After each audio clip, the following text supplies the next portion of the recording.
Today, we're diving into a really unusual case. It's a surgical complication that stayed hidden for over a decade. So what happens when a pretty routine surgery ends up causing a huge problem almost 14 years down the road? Our story kicks off with a 76-year-old man. He's got some really puzzling symptoms, a rapid decline. To figure this out, we have to look back 14 years to a surgery he had, a common cervical fusion. Initially, everything seemed fine after his neck surgery. But here's the kicker. He was lost to follow-up.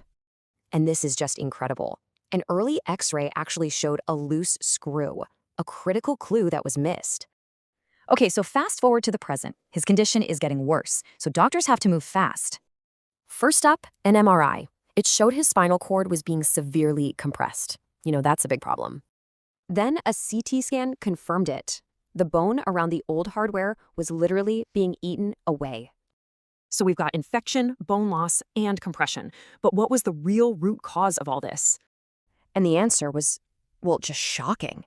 An endoscopy showed the implant was poking right through his esophagus. So there it is. The perforation led to a nasty spine infection, which caused all his neurological symptoms. Now, fixing this was no small task. It took a massive 2-stage surgical marathon to solve. First, they went in from the back to stabilize things. Then they tackled the absolute mess in the front.